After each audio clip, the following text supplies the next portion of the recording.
Yo folks, it's Lee Davey again. Another one of these Trundle into Work podcast episodes, very quick one. Been listening to Jen Sincero, her book, You Are a Badass, about making money or something. She has a badass series, and I picked up the money book. And two things on it. Like the first thing that that strikes me is I think I don't know what I was looking for when I bought the book.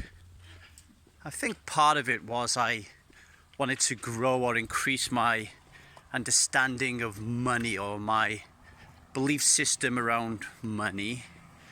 But I think I was clinging on to some, I don't know, golden, like some gold nugget pieces of advices that were going to come out, like, I don't know, do this, that, and the other to make some money. I don't know what I'm talking about. But what I got from the book was the same message delivered by a different person in a slightly different way. And I like Jen's way. I like her humour. I like her boldness. I like her no nonsense attitude. But the message around how we should behave and think, not around money necessarily, but just about the way that we should conduct ourselves in our life to achieve the true potential of what we're capable of. That message I first picked up in the first ever book I ever read about anything that wasn't alcohol, which was Jack Canfield's The Success Principles. But when I think about Jack Canfield's The Success Principles today, and if someone was to say to me, Lee, can you recommend a book that will help me out? I don't think I would mention The Success Principles, because to me the book is old now. You know, it's like a pair of Gola trainers instead of a pair of Nike trainers, you know, and that's not true. And then I realised that even when many years later after reading Jack Canfield's Success Principles, I read Think and Grow Rich by Napoleon Hill, which was read before the dinosaurs roamed the earth. And I realised that every single book that I had ever read that was in the category of self-help was Think and Grow Rich by Napoleon Hill.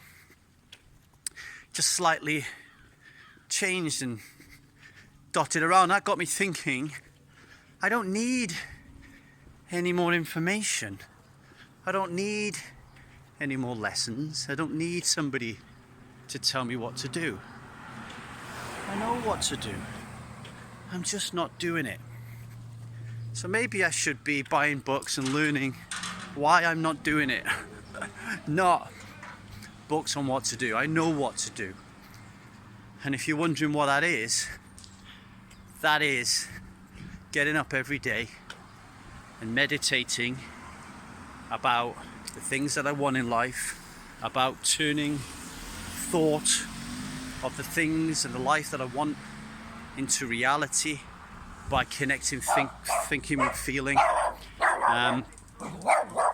That is what I should be doing regularly and consistency. And if I do that, then I'm more likely to become the person that I want to become, which I believe to be a really nice person. All the barking dogs on the street. Then there was something, but with every one of these books, there's always a nugget that comes out. And the nugget from this one was, Jen talks about a documentary called Into the Void, where some mountain climber is trying to climb a mountain that's never been climbed or something.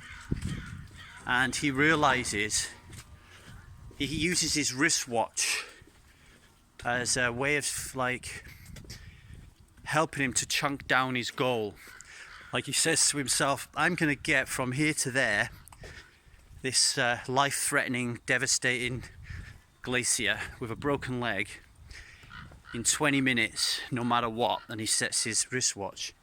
And she said that belief, that like kind of thought that he was going to die, like he could die at any moment, helped him spur on that he would get this done, right? Like almost like death became a motivator. And of course the golden nugget there is, we're all gonna die. Alright, we're not all on a mountain with a broken leg trying to overcome a jagged glacier in front of us.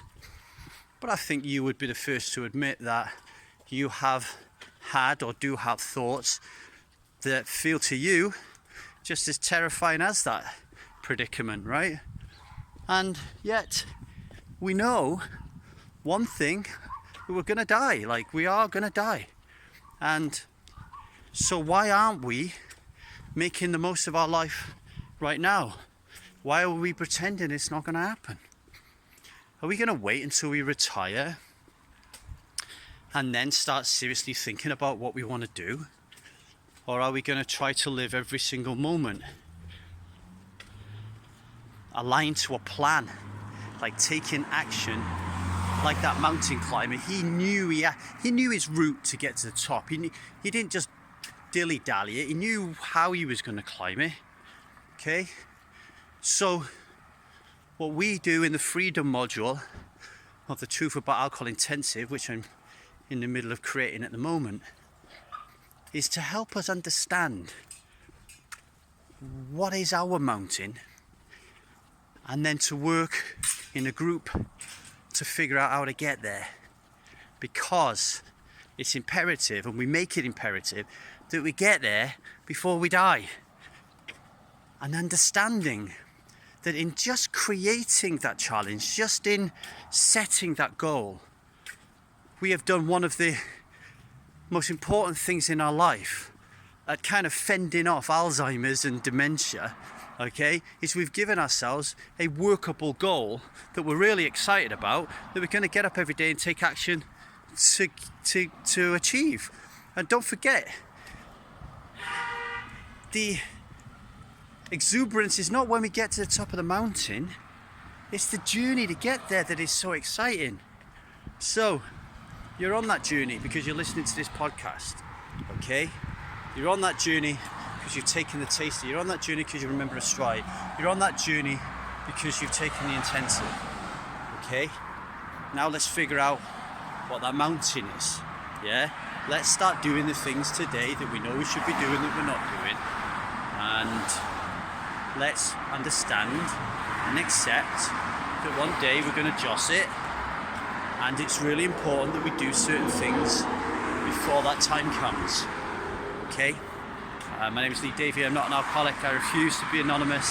I am someone that doesn't drink alcohol and is not doing all the things that I should be doing. And I spend every waking moment of my life helping other people do the same when it comes to alcohol, and hopefully do the opposite when it comes to figuring out what it is you want out of life and taking action. Until the next time, take care of yourself. Bye bye.